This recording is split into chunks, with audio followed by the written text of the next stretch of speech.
I'm pleased to have everybody here, and I'll turn it over to Director Bromwich to get us started, and we'll go from there. Well, thanks very much, Frank, for inviting me and for assembling this panel. It's a pleasure to be here. So let me talk about the recent past, the present, and the future of offshore drilling generally, but with specific focus on the Gulf of Mexico. And of course, the recent past begins with Deepwater Horizon, which was 2 years ago, April, the blowout, the fires, the spill, the 11 deaths, the 4.9 million barrels of oil spilled into the Gulf. And what that did was really to pop the bubble of complacency that had surrounded deepwater drilling for many, many years.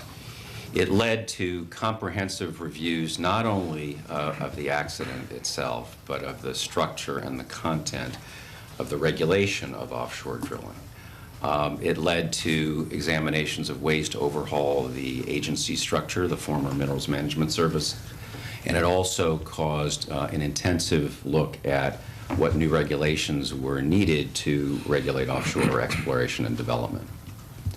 So that quickly led to the development of a number of reforms, which we implemented while I was there. They were both substantive and organizational.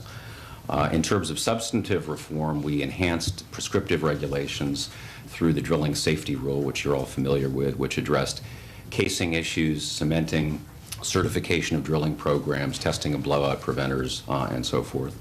And for the first time, and at the same time, in September, October 2010, the first performance-based set of regulations through the SEMS rule were implemented.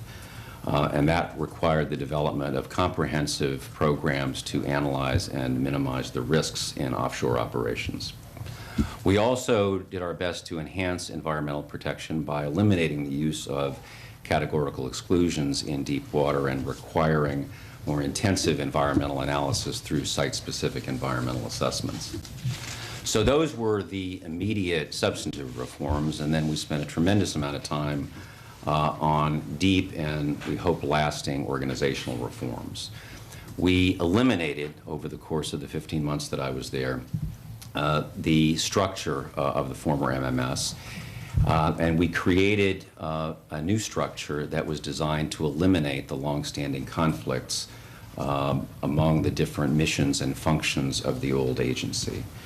So we provided, through the reorganization, a new structure that allowed the different missions of the old organization to focus in a more single-minded and less conflict-ridden way on their missions. And the three missions, as I'm sure many of you are familiar with, one was royalty and revenue collection, the second was balanced development of offshore resources, and the third was the regulation and enforcement function, which had largely been starved of resources over the years.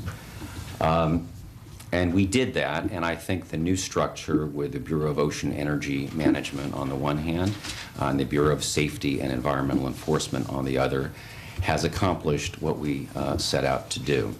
The royalty and revenue collection function was the easiest part of the reorganization. That was split off within a few months of my getting there. So that's the recent past. Let's talk about the present. Of course, in the immediate aftermath of Deepwater Horizon, there was a slowing of the pace of permitting, both in terms of approving plans and in terms of approving permits. The chief cause of delay in approving permits was, number one, there were new rules that needed to be applied that were new both to the operators and to the agency.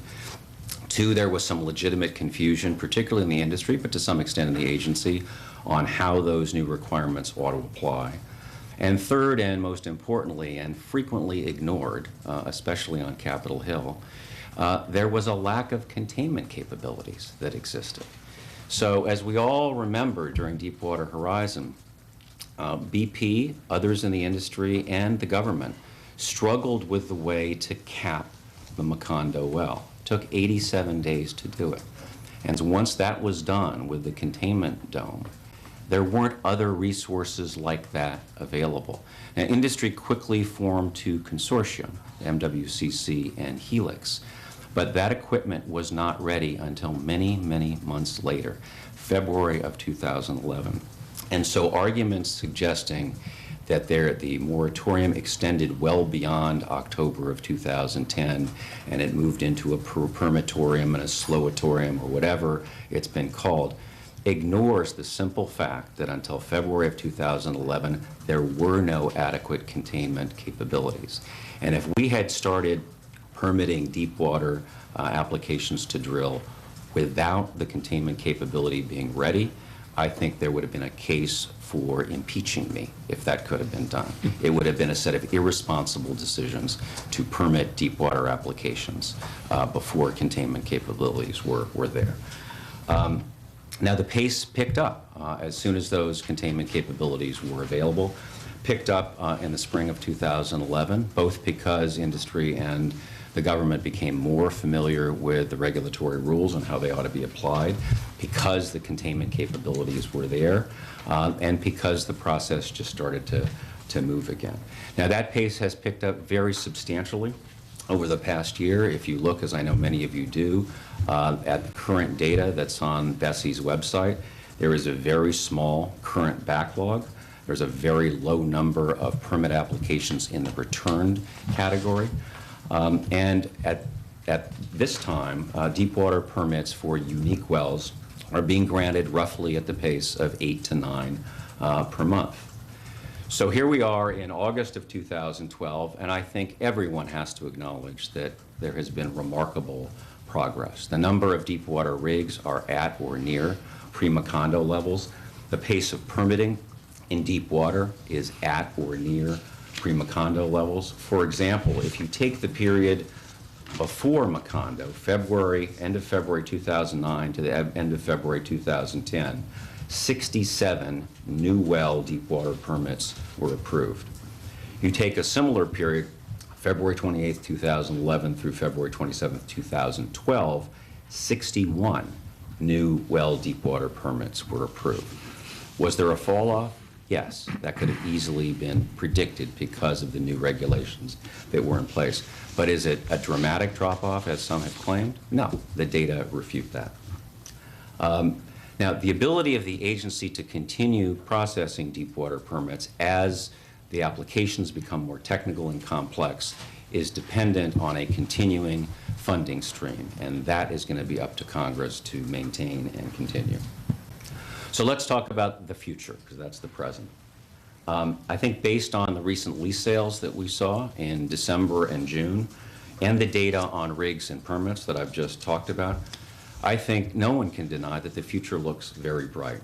A very successful Western Gulf lease sale in December, $338 million in high bids, and an extraordinarily successful Central Gulf lease sale in June of 2012 with $1.7 billion in high bids, with 56 companies submitting almost 600 bids on 450 plus tracts in the Central Gulf of Mexico.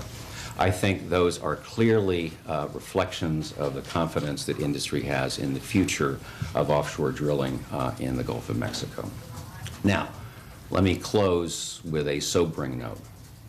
I think this could all come crashing down in the event of another accident.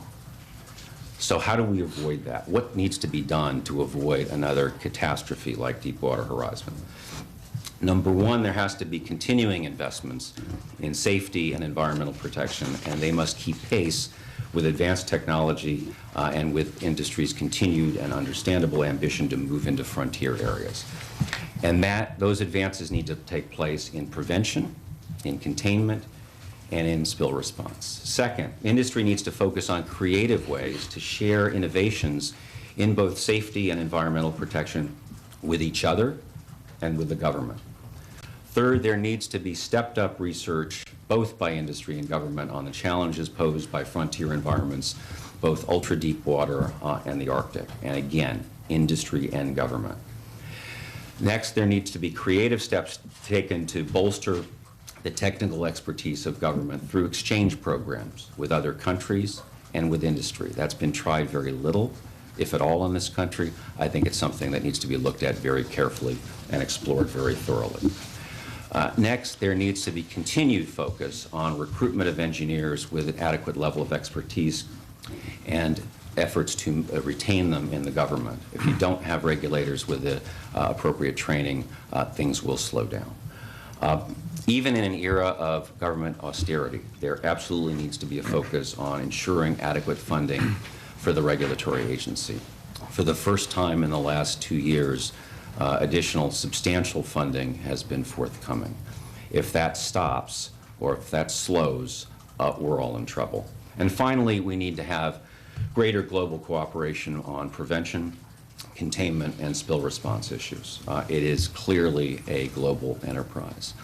Finally, the advances that I talked about, both organizational and substantive, have all been done internally by the Department of the Interior. And I think it frequently gets less credit than it deserves. I also think it's noteworthy and extraordinary that 2 years after the spill, there has been absolutely zero congressional action in response to the spill. That is truly regrettable. Thank you. This is the discussion we'll be having. I fear that unless people continue to focus on safety, we'll be having a very different discussion. Well, I want to thank the panel for being here. We'll be here for a few minutes after to answer any individual questions that you may have.